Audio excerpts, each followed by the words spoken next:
Pues gracias al Señor que nos trae de nuevo para ocuparnos de estas cosas celestiales como, como si fuera un oasis, ¿no? Encontramos mucho de la palabra aquí, mucho para el corazón y renovamos nutrición.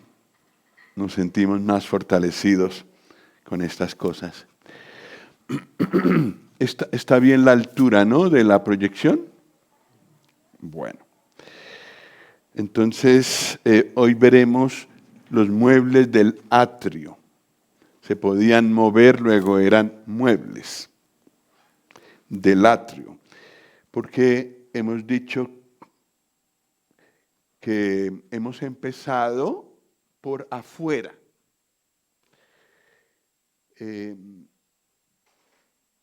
Es donde está todas las personas, ¿no? Tengo la técnica de señalamiento ha crecido. ¿Qué os parece? Progresamos, ¿no? Pero esto ocupó su lugar en su momento. Era mejor que el lápiz que usé el primer día. Pues eso, el pueblo estaba aquí, alrededor del Señor, pero lejos de donde Él habita. Él habita en el lugar santísimo, que es de donde sale esta nube. Y aquí están los israelitas normales, que son pecadores, como lo somos nosotros, y si quieren acercarse a Dios, el camino es entrar por la puerta. ¿Y qué es lo primero que encuentran al entrar por la puerta? El altar. Es decir, que todo acercamiento a Dios empieza por un sacrificio. No hay manera de acercarse a Dios con otra alternativa. Ninguno de los creyentes que estaremos en el cielo, en breve, llegará allí de otra manera, solo por la cruz. Inclusive los creyentes del Antiguo Testamento, pues estarán allí porque han sido salvos, porque han creído la palabra de Dios, pero delante de Dios es la cruz valiendo hacia atrás que les hace dignos de estar allí. No hay manera de acercarse a Dios para nadie sino a través de la cruz del Señor Jesús. Bueno, aquí está el atrio, la parte delantera del atrio a lo menos. Hemos dicho que esto se parece a las cortinas que tenemos aquí, que las hemos logrado conservar blancas, muy bien lavadas, desmanchadas y todo. Entonces nos dan una buena idea de lo que se encontraba allí en el tabernáculo. Cuando está apagada el proyector, mejor. Pero también está la puerta de entrada. La puerta de entrada, ¿qué elementos tenía? ¿De qué estaba hecha?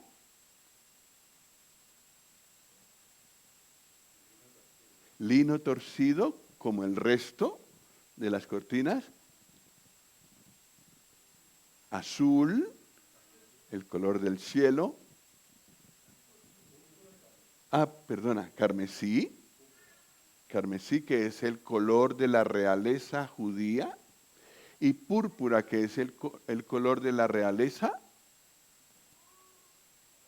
gentil de las naciones. Entonces, en el Señor Jesús está todo agrupado, todo converge hacia Él. Pero es la única puerta del tabernáculo. No hay manera de entrar a la presencia de Dios por otro medio. ¿Qué tan ancha es la puerta? Usando aquí nuestro recinto. ¿Qué tan ancha es la puerta? ¿Desde aquí hasta dónde? Hasta allí, ¿no? Esto tiene 14 a la mitad de las dos columnas, más o menos, ¿no? Eso es. Hola. Pues eso. Ancho, suficientemente ancho, abierto a todo el mundo que quisiera venir al Señor. Y así es el Señor Jesús hoy, abierto a recibir a todo aquel que lo busca. Entonces en el atrio tenemos todo el Evangelio, porque tenemos cortinas de lino fino y basas de bronce que nos muestran que ningún ser humano llega a la justicia que Dios exige. Y lo hemos visto ayer con versículos, no es un pensamiento hermoso, bonito que alguien se inventó, es bíblico. No hay justo ni aún uno. Entonces, las cortinas de lino y las basas de bronce nos garantizan eso. Y yo con toda seguridad puedo hablar con cualquier persona y decirle, no llegas. Que no llegas. Yo tampoco, pero tú tampoco. Con tu propia justicia no llegas. Y lo dice la Biblia, no hay justo ni aún uno. Que con mis obras buenas que yo he hecho esto, he dado mucho a los pobres, he dado... Sí, pero todas tus obras maravillosas de filantropía están manchadas, porque tú no estás limpio. Entonces todo eso lo ofreces con manos manchadas. ¿Qué queda de eso? Trapos de inmundicia. Lo que necesitas es limpiar tus manos y tu corazón, y entonces todo lo que hagas será puro. No llegas a la justicia que Dios exige. La plata muestra para afuera que Dios exige un precio de redención. Sin pagar ese precio no es posible ser perdonado. La plata representa eso. Pero ¿cuál es el precio pagado para redimir a cualquiera que va al Señor? ¿Me ayudáis? Ya sé que es muy obvio, pero ensayemos para cuando tengamos que testificar. ¿Cuál es el precio? La sangre de Cristo, nada menos que eso. Porque ni toda la plata ni todo el oro del mundo alcanzan para redimir una sola persona. Entonces se necesita algo más costoso, que sobrepase todos los costos humanos que nosotros tenemos en la cabeza de referencia. Pero en todo caso se necesita redención. La puerta representa a Cristo, como hemos visto, es la única puerta de entrada a Dios. Y luego al entrar lo primero que encontramos es el altar de bronce. De eso es de lo que nos ocuparemos en la primera parte del estudio de hoy. Pero ¿qué representa el altar de bronce?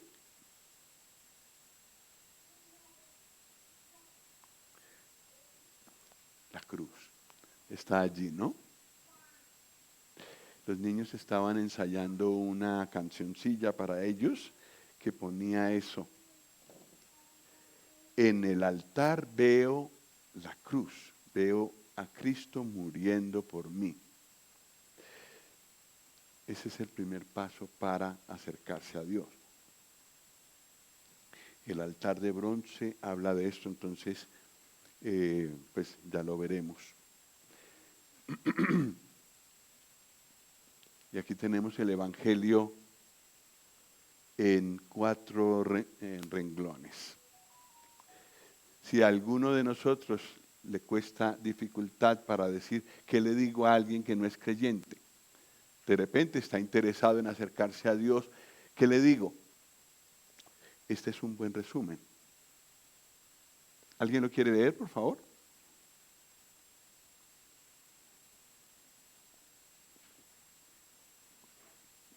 Pues uno solo, para no confundirnos.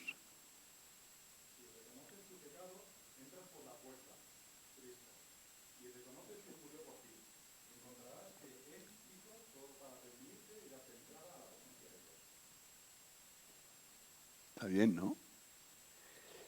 Sí, el elemento importante es que reconozca el pecado. Si una persona no reconoce su pecado, ¿para qué Salvador? Segundo, la única manera es a través del Señor Jesucristo.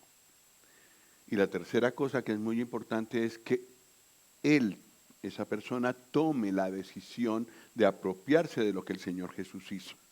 Esos tres elementos no pueden faltar en lo que le digamos a una persona para acercarse a Dios. Y por supuesto, tiene que ser de todo corazón, si no, no sirve.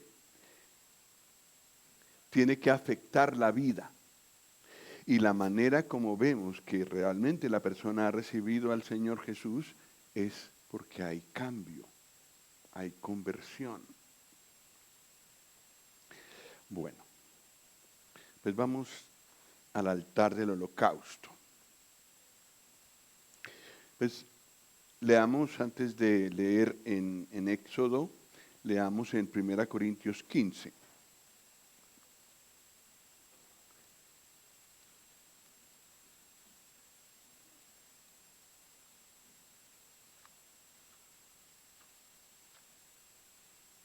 ¿Cuál es el tema de 1 Corintios 15?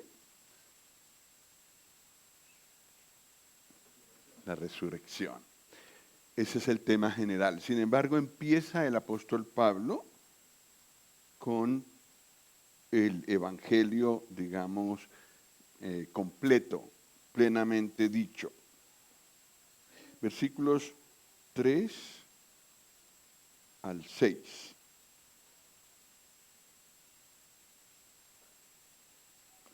¿Alguien lo lee, por favor?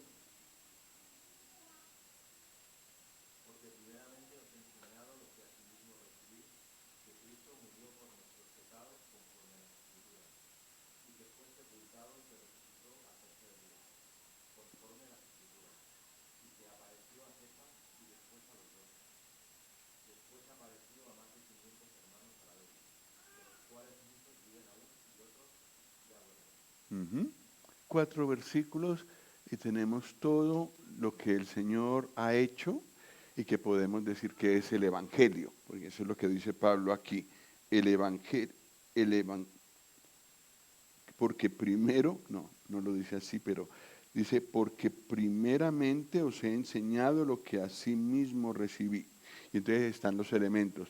Él murió por nuestros pecados, fue sepultado, resucitó al tercer día y apareció a muchos. La parte de este evangelio que está representado en el altar del holocausto es ¿cuál?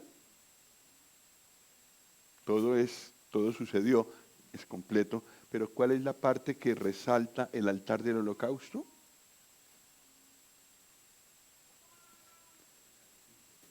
Correcto, Cristo murió por nuestros pecados conforme a las Escrituras. Bueno, pues vamos ahora a leer Éxodo 27, del 9 al 15.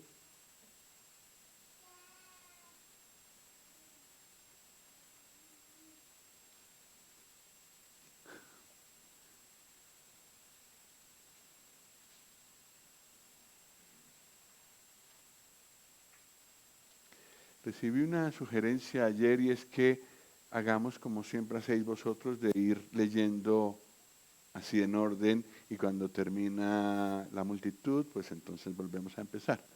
¿Os parece? ¿Muy revolucionario? ¡Ah! Otro predicador. 27 del 9 al 15. Entonces empezamos.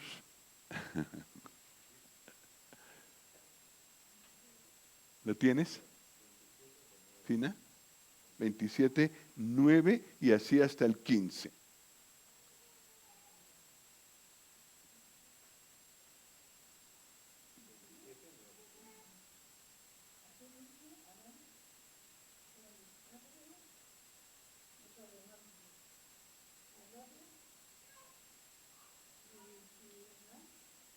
Ay, perdona, me he equivocado en la cita. Disculpa, ese es el atrio. Lo que deberíamos leer es desde el versículo 1 hasta el 8. Disculpa. Entonces empecemos con el 1.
Gracias.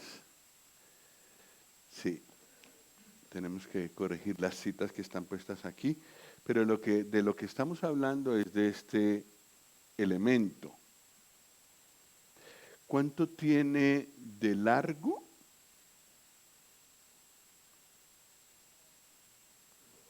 5 codos.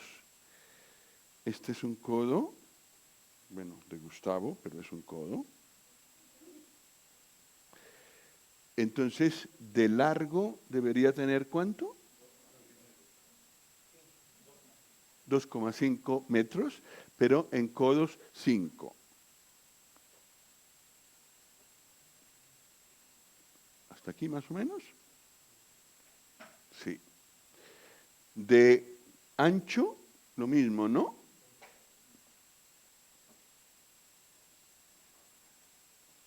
Más o menos hasta aquí.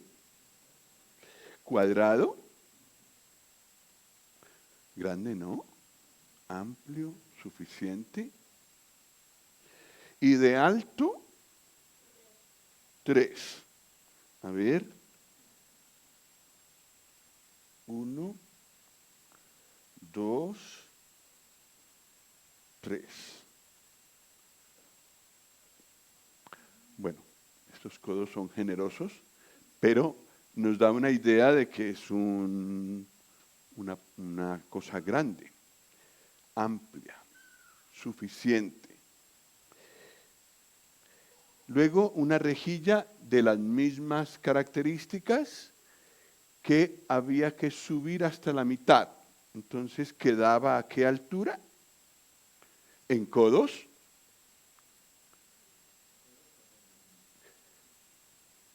Eso, gracias, en sistema métrico decimal. Y en codos, 1,5. Es decir, como la altura de la mesa, más o menos. Allí quedaba la rejilla, para que quedara allí pues lo sólido de lo que se quemaba, las cenizas cayeran debajo. Y lógico, debajo debería haber un lugar por donde entrara aire. Entonces generalmente hacen en los modelos del tabernáculo, que no he traído hoy, hacen una rampa normalmente una rampa o dos para que haya espacio para que entre oxígeno, porque la actividad aquí es intensa. Nunca se apaga, ya lo veremos.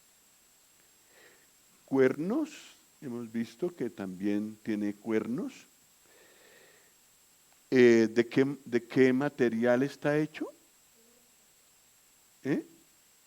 ¿Cómo?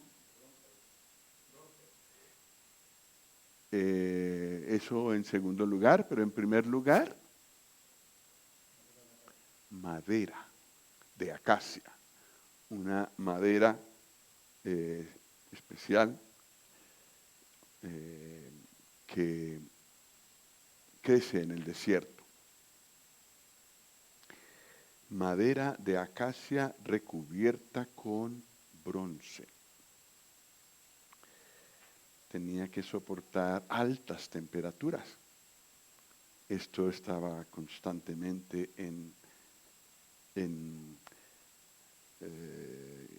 pues con fuego, tenía fuego allí siempre, entonces la resistencia de la madera se debía a la combinación con el bronce. Bueno, ahora vamos a hablar de lo que todo eso significa. La madera de acacia, ¿qué puede significar? ¿Dónde crece de dónde se saca la madera? Árboles. ¿Y qué característica tiene un árbol?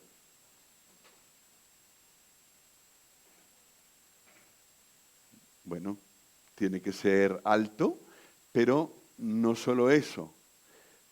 Debajo de la tierra necesita raíces. No, esa parte no es visible, pero es parte del árbol y lo sostiene. Pues habla de humanidad, de alguien como nosotros que hemos nacido, crecido en esta tierra, como el árbol que ha sido arraigado aquí, que ha crecido en la tierra, pues de la misma manera esta madera de acacia habla de humanidad, de la humanidad del Señor Jesús, porque en últimas el altar del bronce lo representa a Él. Es Él el sacrificio y Él quien lo presentó. La madera de acacia representa la humanidad del Señor Jesús. ¿Algún versículo que hable de la humanidad del Señor Jesús? Aquí hay uno, pero no es el único. Si a alguien se le ocurre algún otro, adelante. ¿El Señor Jesús era verdaderamente hombre? ¿Es verdaderamente hombre? Sí. Lo dice la Biblia, si no, no podríamos asegurarlo. Un versículo que lo dice es este. Mientras se nos ocurre algún otro, podemos ir leyendo dónde quedamos. ¿Dónde quedamos? ¿En la lectura? Sí, pero quiero decir que vamos a leer ahora Isaías 53:2 y estábamos leyendo cada uno un versículo. Vale.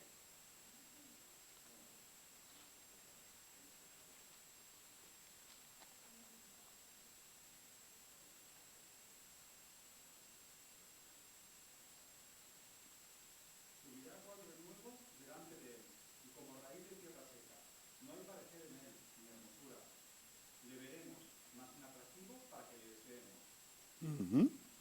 Renuevo es una parte de un árbol que ya está.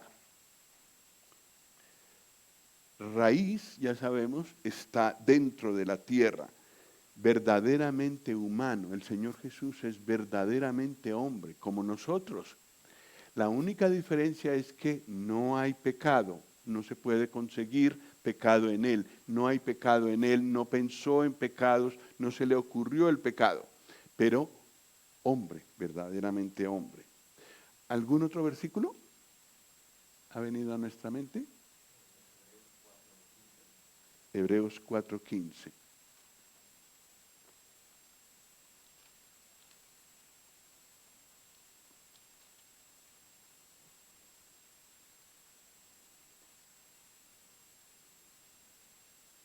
Uh-huh. Adelante, Esteban.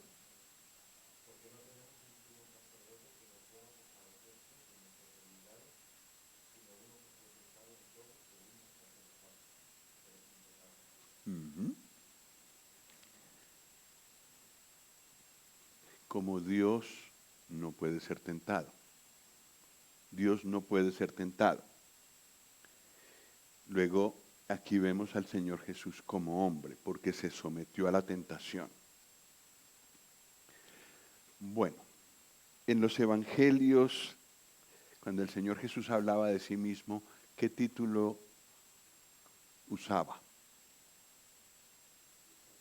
Hijo del hombre. ¿Verdaderamente hombre? No nos queda duda. Estaba recubierto de bronce. ¿Y el bronce qué es lo que representa?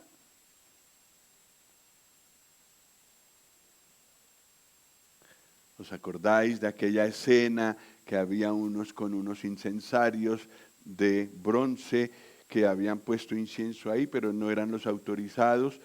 Fuego descendió del cielo a causa de esa temeridad, de esa provocación a Dios. ¿Y qué pasó con el bronce de los incensarios? Mejor dicho, con los incensarios.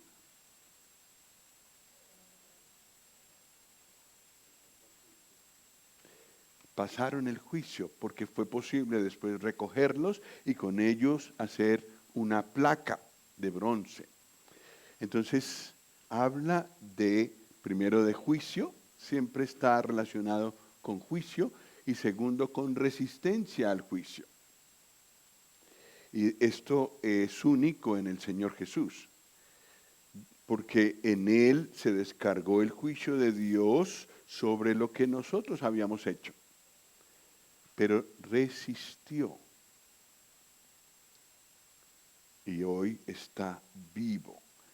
El Señor Jesús, el mismo que pasó por el fuego de la ira de Dios, está hoy como sumo sacerdote, como hemos leído, intercediendo delante de Dios por nosotros. Vivo y poderoso y grande. Y reinará sobre esta tierra. Qué ganas de que reine Él en esta tierra, ¿verdad? A ver si por fin los noticieros se llenan de buenas noticias. ¡Qué barbaridad!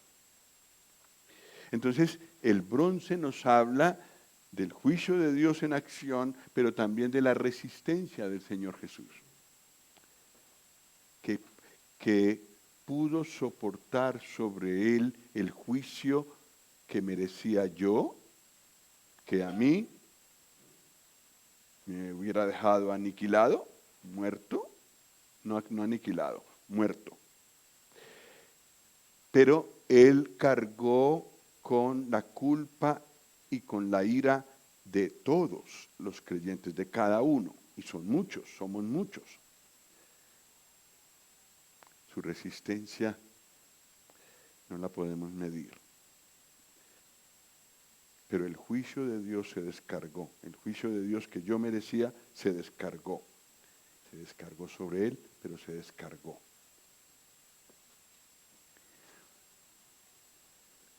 Cinco codos por 5 codos, porque aquí vamos a desechar el sistema métrico decimal. Y vamos a usar medidas naturales. Codos. 5 codos por 5 codos. No los vamos a desechar, necesitamos apoyarnos en eso porque es la referencia que tenemos, pero quiero decir que nos vamos a guiar por las cifras bíblicas. ¿Qué representa el 5?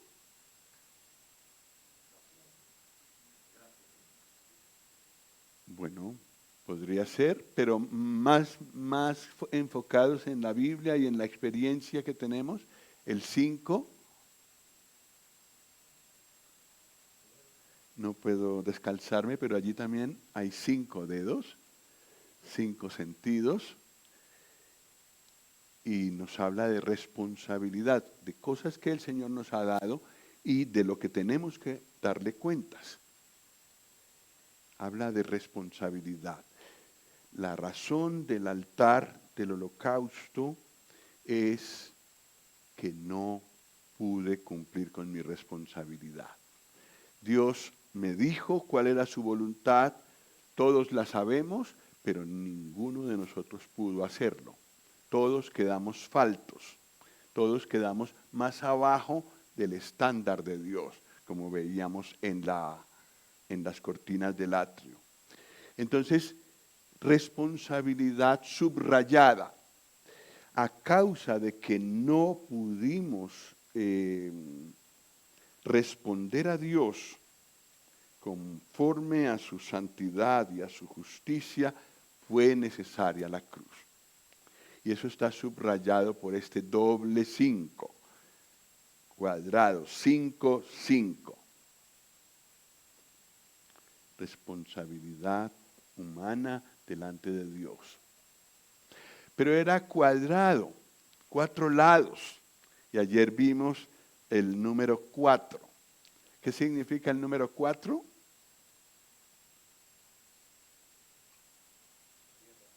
Toda la tierra.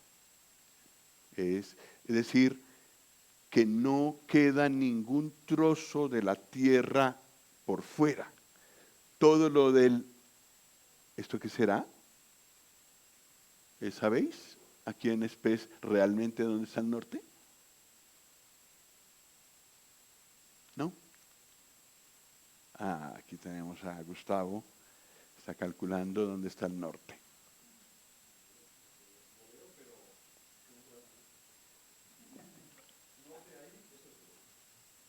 Norte, pero entonces, ¿así o un poco así? ¿Así? Norte. Sur. Entonces, a mano derecha, oriente y oeste. ¿Aquí se dice este en vez de oriente o también se usa oriente? El este.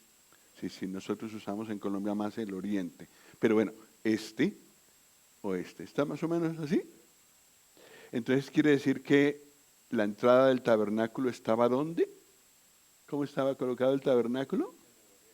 Así, ¿no? O sea, la entrada estaba allí, un costado al sur, un costado al norte y la parte de atrás al oeste.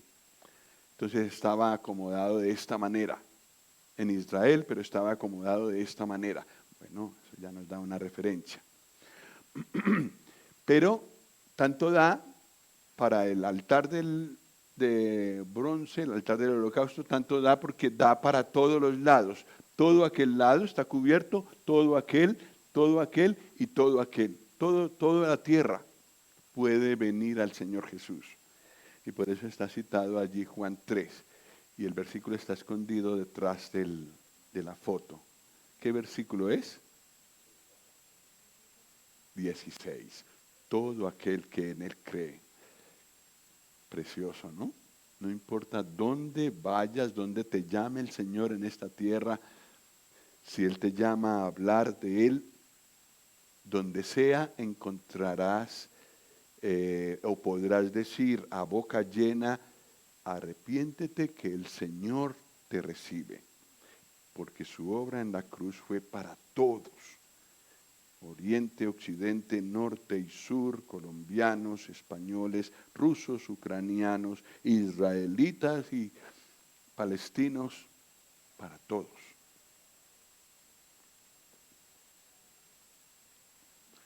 Ahora viene una cifra que no hemos visto ayer, el número 3.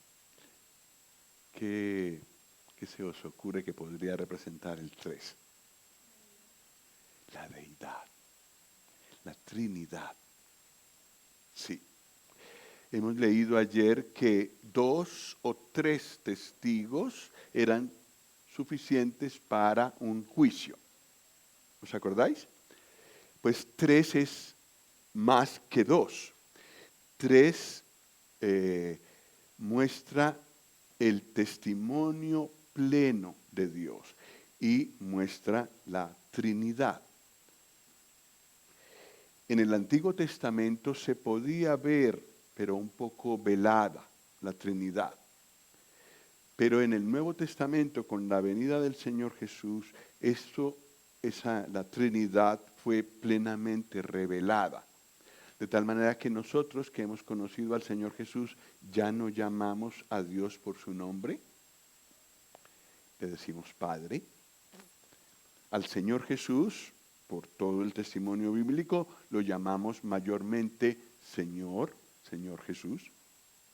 Y al Espíritu Santo lo llamamos el Espíritu Santo o el Espíritu de Dios. Pero sí, primordialmente muestra eso. La plena revelación de Dios. Y un versículo que muestra la Trinidad claramente es Mateo 28, 19. ¿Alguien lo conoce de memoria? Bueno, si no lo conocemos de memoria lo podemos buscar y decir todos juntos.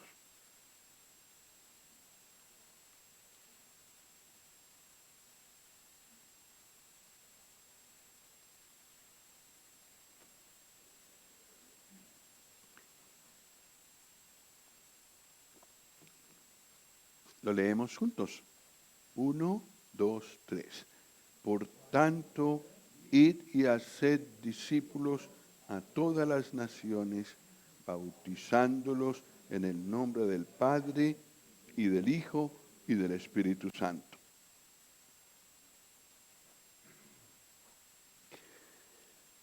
Y esa es la razón por la que los bautismos los practicamos así, porque está en las Escrituras.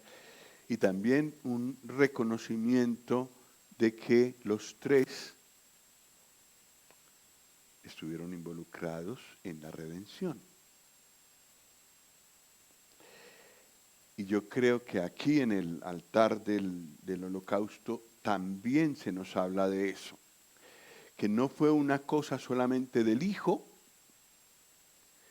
y su compasión por nosotros y su inmenso amor por nosotros, fue en plena armonía con la voluntad del Padre. El diseño de salvación para cada uno de nosotros, el anhelo de que volviéramos a la comunión con Él es del Padre. De alguna manera del Hijo también, pero la Biblia nos expresa que Dios tiene una casa y quería llenarla. Y quería llenarla conforme a justicia. Y entonces era necesario que enviara al Hijo. Y el Hijo dijo, he aquí vengo. Bueno, ¿y el Espíritu Santo? ¿Cómo participó en la redención? ¿O cómo participa en la redención? Ayudadme. Bueno, por el Espíritu de Dios, el Señor Jesús fue resucitado.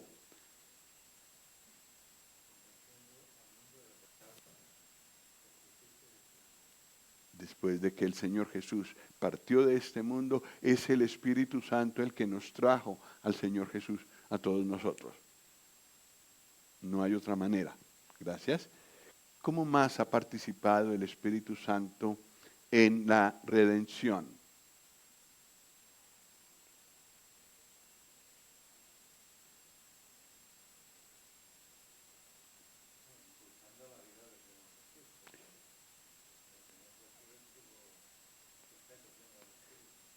Sí. ¿Lo dice la Biblia, eso que estás diciendo? Sí, sí, sí. Por el Espíritu Santo el Señor fue guiado al desierto. Por el Espíritu Santo, fue guiado por el Espíritu Santo en todo lo que Él hizo. Pero lo que es curioso es lo que está en Hebreos 9, que esto me produce a mí profunda reverencia, porque no lo entiendo del todo. Hebreos 9, 14.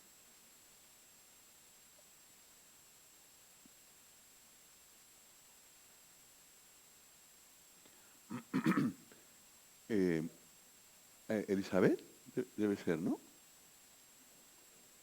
Hebreos 9, 14.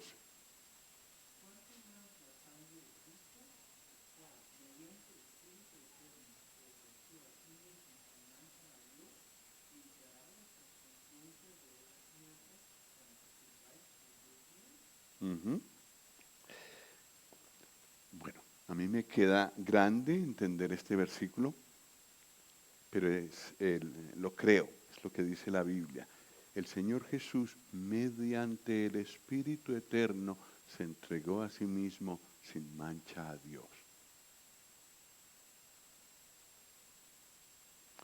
la Trinidad involucrada en la redención, en la cruz, podríamos decir. No entendemos, yo creo que no entendemos del todo esto, pero es así, la Biblia lo muestra. El Señor Jesús, cuando estaba colgado en la cruz, 7 de sus expresiones, no, de sus 7 expresiones, por lo menos 2 se las dirigió a Dios como Padre. Padre, en tus manos encomiendo mi espíritu. Perdónalos porque no saben lo que hacen. Luego, cuando llegó la hora de pagar por nuestros pecados, no le llama Padre, pero al final de esas horas le dice, Dios mío, ¿por qué me has desamparado? Toda la obra de redención fue una obra armoniosa entre el Padre, el Hijo y el Espíritu Santo. Esto lo digo con toda reverencia. Quisiera entenderlo más. De pronto se me van los pensamientos más allá de donde deben, pero es lo que veo en la Escritura.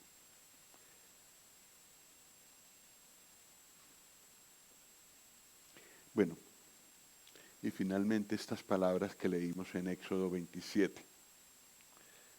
¿Verdad? ¿Sí lo pone? 27.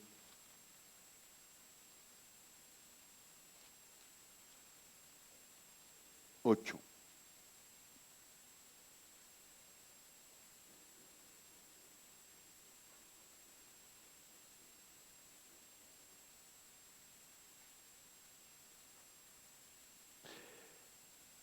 ¿Lo lees, Jeremy, por favor? Lo harás hueco, de tablas, de la manera de la que te fue mostrado en el monte. Así lo harás. Uh-huh.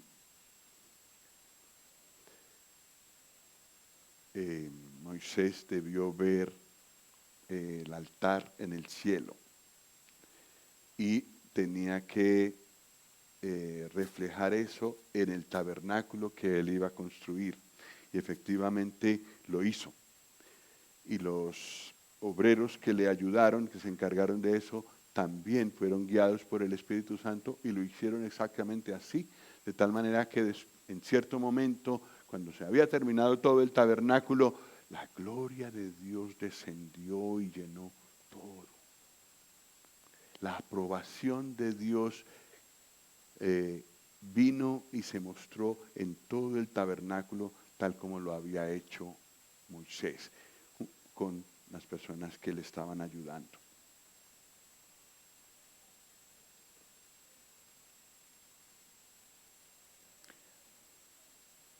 Estos son todos los utensilios de los que también hemos leído.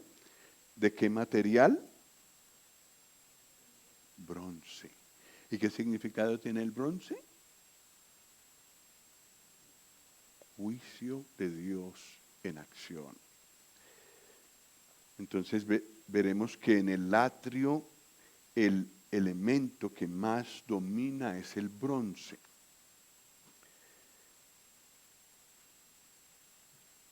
El juicio de Dios, la manera como Dios ve el pecado. Y que el Señor Jesús en la cruz satisfizo las demandas de la justicia de Dios. Por eso es ampliamente suficiente su obra en la cruz para garantizarnos la salvación. Se trata de Él, no de mí. Su obra fue suficiente. Satisfizo la justicia de Dios que tuvo que caer en juicio sobre Él.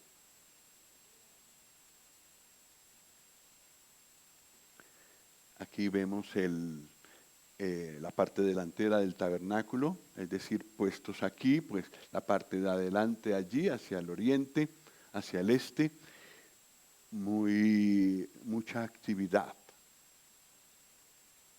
intensa e incesante. ¿De qué se alimentaba ese fuego? ¿Qué iba a ese altar? ¿Os acordáis?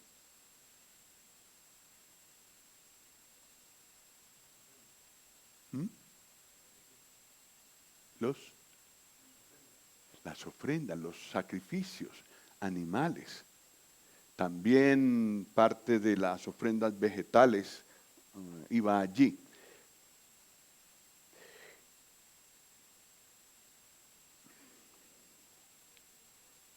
Si el pueblo se contaba por unos 2 millones más o menos en aquel momento, pues si había necesidad de, por causa de haber pecado, llevar un sacrificio, pues tenía que ser a lo menos una parte quemada allí. También había otro tipo de ofrendas. A ver si tenemos un cuadro completo aquí. Primero veamos a los sacerdotes. Pues como la Biblia no dice que dentro del tabernáculo había asientos, parece que la actividad allí era incansable y que solamente cuando salían a sus tiendas podían descansar los sacerdotes. Pero sí, es que las ofrendas son muy variadas. ¿Cuál era la primera ofrenda que vimos en Levítico? ¿Os acordáis? Holocausto. Estaba en Levítico 1 y el holocausto habla de adoración. Es decir, no tiene que ver con nuestro pecado. Resalta o nos representa fuertemente la parte del sacrificio de la cruz que no tuvo que ver con nosotros. Por supuesto que hay otras ofrendas que sí representan eso, pero no se nos debe olvidar que en aquel lugar, en la cruz, el Señor Jesús mostró en grado sumo su devoción, su entrega a la voluntad de Dios. Y esto por supuesto que era de olor grato para Dios, porque se entregó, se dispuso de esa manera, Dios fue engrandecido por la devoción y la consagración de Él.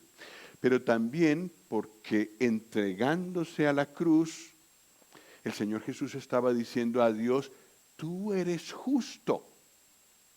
Y por eso tienes que castigar el pecado. Lo tengo que llevar yo, pero es por justicia.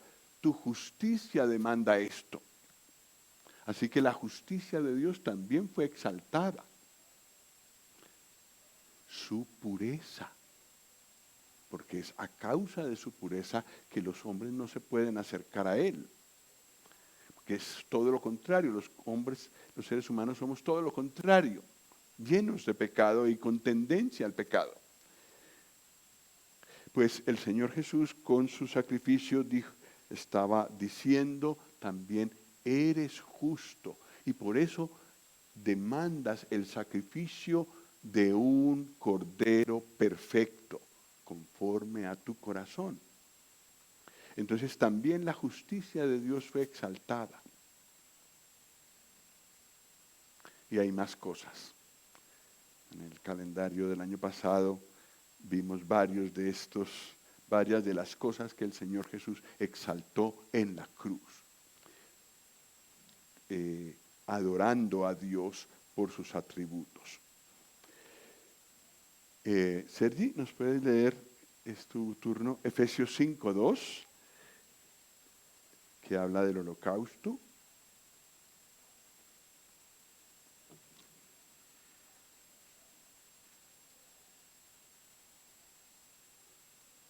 Y andad en amor, como también Cristo nos amó, y se entregó a sí mismo por nosotros, ofrenda y sacrificio a Dios en olor fragante. Olor fragante, olor grato para Dios. ¿Y con qué empieza? ¿Con qué atributo empieza el versículo? Amor. En la cruz el Señor Jesús también magnificó o mostró la grandeza del amor de Dios? Por lo cual ahora nosotros de alguna manera mucho más en debilidad, pero podemos alabar. Es que Dios nos ama. Y la mayor muestra de que nos ama es la cruz. Otra cosa que el Señor Jesús exaltó. Llevábamos que Él es digno de toda devoción y de toda consagración. Llevábamos que Él es perfectamente justo en su juicio, que Él es puro, pero ahora vemos que Él es amor. Y todo eso en grado sumo. De tal manera que cuando pensamos en eso, nuestros corazones son levantados para adorar. De eso habla el holocausto.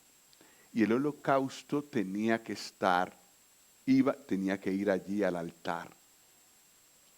Pero no solo esto. Vamos con este. Se llama holocausto continuo. Está en Éxodo 29.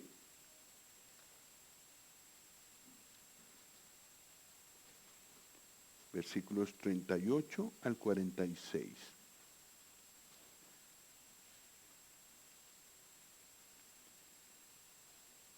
¿Quieres? Te tocaría a ti, ¿no, Sonia? ¿Está bien?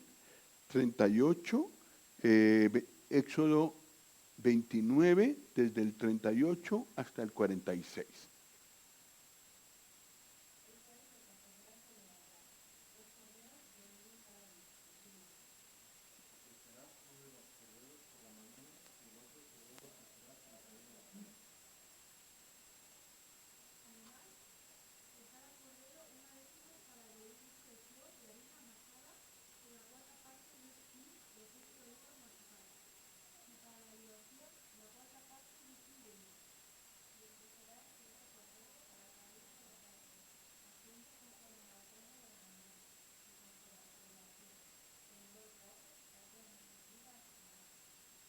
Esto será el holocausto continuo sobre esta nación, a la puerta del tabernáculo del reunión, delante del sábado,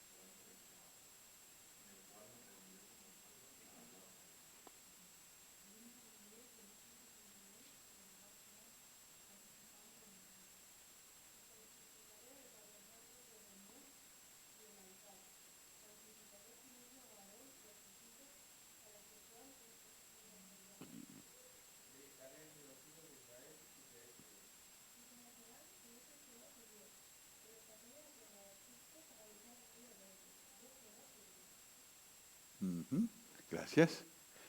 Entonces, en el altar del holocausto, nuestro altar del holocausto está aquí. Siempre había algo. En la mañana se ponía un sacrificio y luego por la tarde otro, y a la mañana otra vez, y a la tarde otra vez, continuamente. Había siempre fuego allí, porque además era un holocausto. Holocausto continuo. Aparte de eso, esto era, digamos, de rutina. Que entre otras cosas es hermoso pensar que uno era por la mañana y otro por la tarde. El Señor Jesús fue crucificado en la mañana y luego dio su vida, murió en la tarde. Es decir, que este holocausto continuo representa la cruz, digamos, en toda su integridad. Holocausto continuo. Bueno, los que habéis estudiado profecía, os acordáis que estamos esperando el arrebatamiento de la iglesia en cualquier momento, que el Señor venga por nosotros. Y luego seguirán 7 años de tribulación. Esos 7 años de tribulación están divididos en 2, 3 años y medio, 3 años y medio. A la mitad, o sea, cuando se acaben los primeros 3 años y medio, una de las cosas que hará la bestia es hacer que cese el sacrificio continuo. Qué curioso que a ese sacrificio se dedique la atención de Satanás para atacarlo. El día de hoy también. El día de hoy también. Entre los cristianos muchas veces olvidamos la cruz.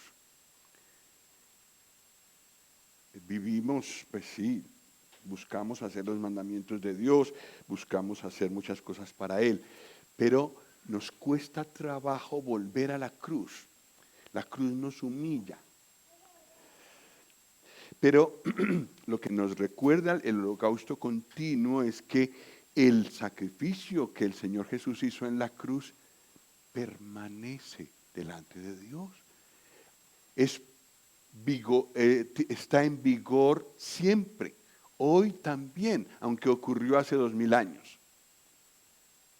Delante de Dios ese sacrificio permanece. Y gracias a que eso es así, nosotros podemos evocar vez tras vez ese sacrificio. Por ejemplo, cuando pecamos y tenemos que confesar lo que hemos hecho. ¿Qué tenemos que hacer? ¿Por qué podemos ser perdonados? Pues porque ese pecado que estoy yo confesando fue cargado. ¿Dónde? En la cruz. Estamos recordándolo siempre. Y bueno, en forma conjunta lo hacemos en la Cena del Señor. De eso nos ocupamos. El holocausto continuo. Así que siempre había un cordero allí.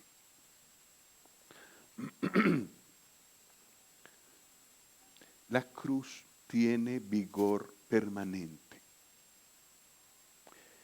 Y como a Dios eso no se le olvida y para Él es un eterno presente, Él no tiene problema. Los del problema somos nosotros.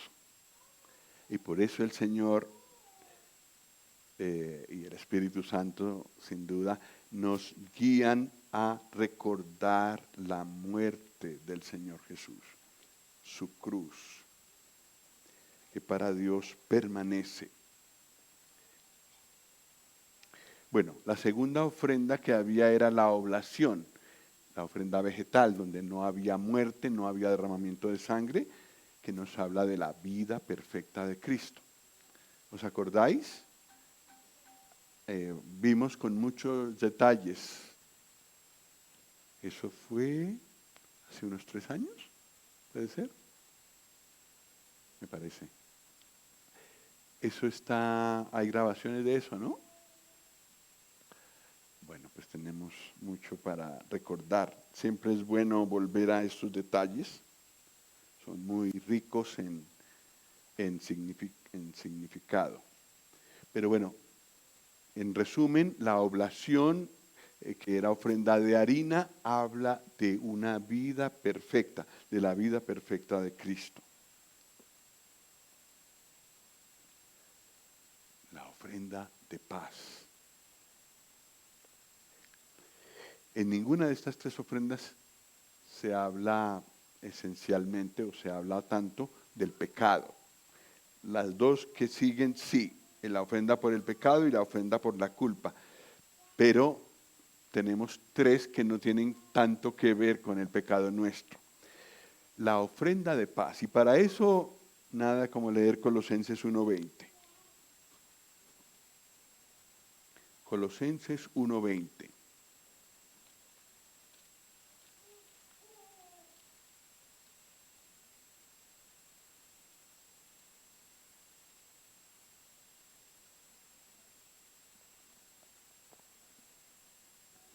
¿Quién sigue? ¿Dónde quedamos? Fina, por favor. Colosenses 1:20.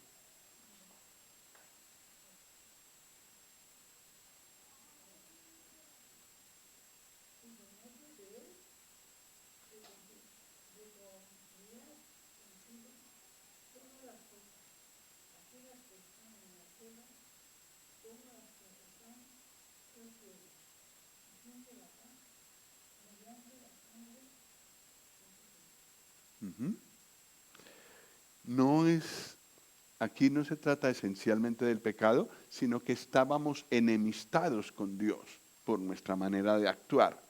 Y eso también fue arreglado en la cruz. Fuimos reconciliados. Y ahora el Señor Jesús con su sacrificio nos dejó la paz con Dios.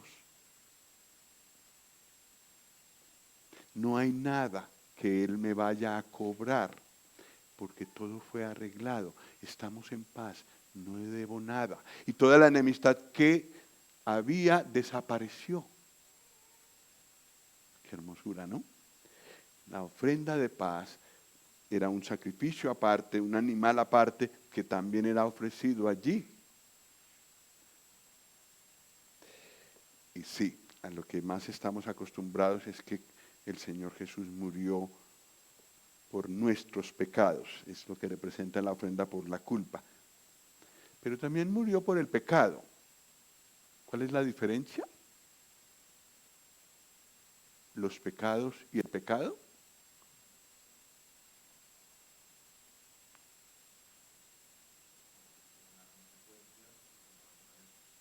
La naturaleza, eso es el pecado, una fábrica de pecados que nosotros tenemos, que heredamos de nuestros padres. Luego las acciones las decidimos nosotros hacer, esos son los pecados, la culpa, que es la que sigue más abajo. Pero el pecado, que es esa mala naturaleza que tenemos, el viejo yo que está siempre con la tendencia a pecar, eso también fue arreglado en la cruz.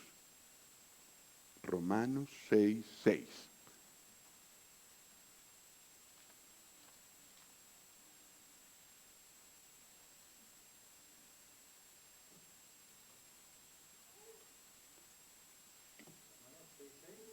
Romanos 6:6. Sabiendo esto, que nuestro viejo hombre fue crucificado juntamente con él, para que el cuerpo del pecado sea destruido, a fin de que no sirvamos más al pecado. Nuestra mala naturaleza, ¿cómo es que le llamaste tú, Esteban? Me gustó tu expresión. La naturaleza, sí. Bueno.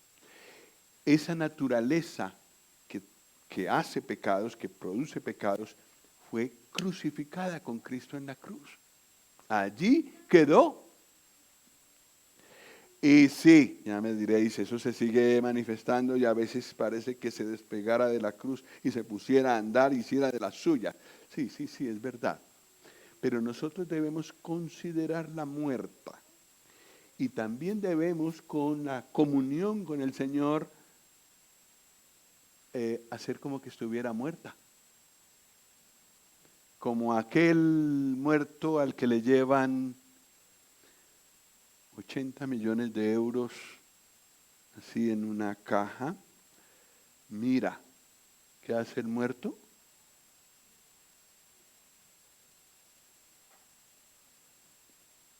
Está muerto. Así tendríamos que reaccionar a la tentación. Y con la ayuda del Señor podemos ir creciendo en actuar así. De tal manera que parezcamos, no lo seremos hasta el final completamente, pero que parezcamos irreprensibles. Eso dice la Biblia en el Nuevo Testamento. Entonces, la vieja naturaleza también fue arreglada en la cruz. Y finalmente, por supuesto, nuestros pecados. Cristo murió por nuestros pecados. Mentiras, odios, malas palabras, malos pensamientos, todos los detalles. Pero nunca debemos confundir las dos cosas. Una es la naturaleza, el árbol que produce los malos frutos, y otra cosa son los frutos que recojo. Y en lo que se ve, lo que hay en el árbol. Los frutos son muchos, son diferentes. Esos también los arregló el Señor Jesús. Cada pecado fue pagado. No hay ningún pecado del creyente que no haya sido pagado. Cada uno de los que ha creído en Él podemos decir, Señor, gracias que tú moriste también por este pecado.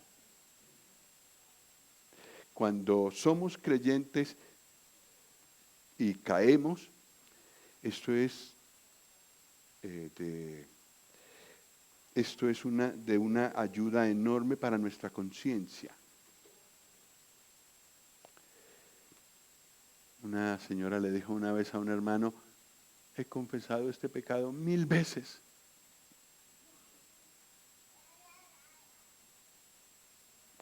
El hermano le dijo, pues lo has confesado 999 veces de demás.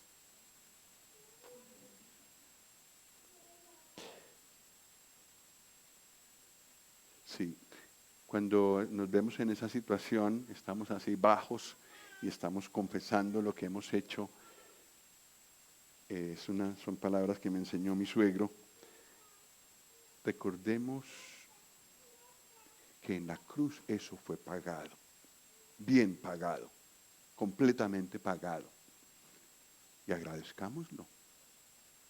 Y pidamos ayuda al Señor para no volver a caer, por supuesto, pero reposemos en la cruz, porque este complejo de culpa es terrible. Es lo que se aprovechan muchos predicadores por ahí para manipular a las personas. Ese complejo de culpa es terrible. Entonces tenemos que siempre recordar que cada pecado fue pagado plenamente y que puedo descansar porque tengo paz con Dios. Bueno, pues todo eso representa la cruz, todo está incluido en la cruz del Señor Jesús y todo eso iba sacrificado allí en el altar del holocausto. Esta sí me parece un poco difícil, necesito el palo más moderno. Sí. El holocausto es una ofrenda de olor grato, la ofrenda de paz, una ofrenda de comunión también de olor grato, son ofrendas voluntarias y hablan de la cruz. La justicia que cayó sobre mi mala naturaleza fue pagada en la cruz y también la culpa, es decir, cada uno de los pecados que hago. Todo fue cargado, todo fue puesto en la cruz. No se ve tan bien la imagen, pero es un buen resumen de que todos los sacrificios del Antiguo Testamento convergen en la cruz, ocurrieron en la cruz. Pero claro, nosotros no podíamos ver todo eso al solo contemplar la cruz. Entonces por eso necesitamos el Antiguo Testamento que nos explique esos detalles.